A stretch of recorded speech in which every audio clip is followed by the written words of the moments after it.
kembali lagi bersama saya Renaldo. Pada video kali ini kita akan membahas satu topik, yaitu remote sensing. Penasaran mengenai remote sensing? Check it out.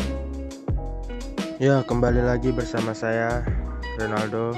Di kesempatan kali ini saya akan menjelaskan mengenai konsep resolusi remote sensing atau konsep resolusi penginderaan jauh.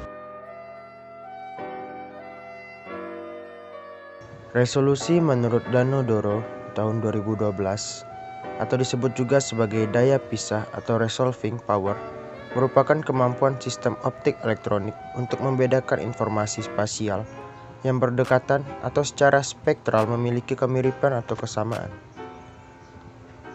Nah, inilah pengertian resolusi sebelum kita memasuki konsep resolusi penginderaan jauh.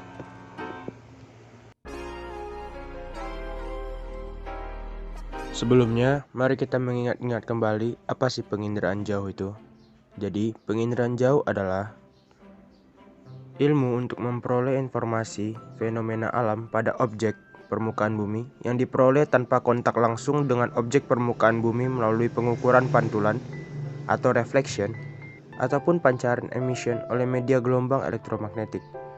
Objek di permukaan bumi berdasarkan pada nilai pantulan energi gelombang elektromagnetik yang dipancarkan oleh objek permukaan bumi. Kemudian energi tersebut direkam oleh sensor. Nah, ada 3 kelompok utama objek permukaan bumi yang dapat dideteksi oleh sensor, yaitu air, tanah, dan vegetasi, yang masing-masing memancarkan energi elektromagnetik dengan kemampuan pemetaan citranya tergantung pada karakteristik masing-masing citra satelit. Kanal dan karakteristik inilah yang digunakan oleh penginderaan jauh untuk mengenali objek-objek atau tipe-tipe liputan lahan yang ada di permukaan bumi.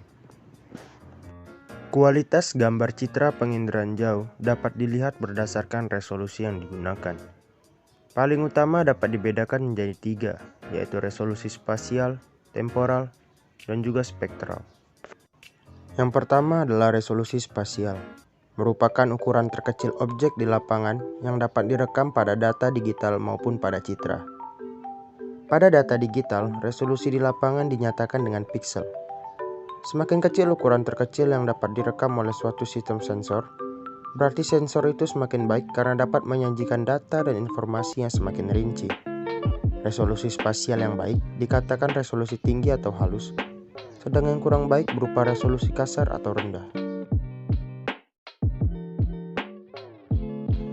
Dalam menentukan range resolusi, ada 3 tingkat ukuran resolusi yang perlu diketahui, yaitu pertama, resolusi spasial tinggi berkisar antara 0,6 sampai 4 meter. Yang kedua, resolusi spasial menengah berkisar antara 4 sampai 30 meter. Dan terakhir, resolusi spasial rendah berkisar antara 30 sampai 1000 meter. Yang kedua adalah resolusi temporal. Resolusi temporal ialah frekuensi perekaman ulang kembali ke daerah yang sama pada rentang waktu tertentu. Rentang waktu perulangan ke asal daerah yang sama satuannya dinyatakan dalam jam atau hari. Contoh resolusi temporal ini adalah A. Resolusi temporal tinggi berkisar antara kurang 24 jam sampai 3 hari. Yang kedua, resolusi temporal sedang berkisar antara 4 sampai 16 hari. Dan yang terakhir, resolusi temporal rendah berkisar antara 16 hari atau bisa lebih dari 16 hari. Yang terakhir adalah resolusi spektral.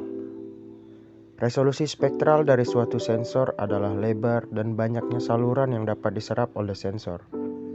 Semakin banyak saluran yang dapat diserap dan semakin sempit lebar spektral tiap salurannya, maka resolusi spektralnya semakin tinggi. Resolusi spektral ini berkaitan langsung dengan kemampuan sensor untuk dapat mengidentifikasi objek. Resolusi spektral sensor yang spesifik menentukan jumlah band spektral, di mana sensor dapat memilih radiasi yang direfleksikan atau dipantulkan. Tetapi jumlah band-band bukanlah hanya aspek yang penting dari resolusi spektral. Beberapa contoh satelit bumi yang mempunyai resolusi spektral, yaitu resolusi spektral tinggi berkisar antara min 220 band, resolusi spektral sedang berkisar antara 3 sampai 15 band, resolusi spektral rendah berkisar antara min 3 band. So, itulah dia pembahasan mengenai remote sensing. Terima kasih telah menonton. See you again.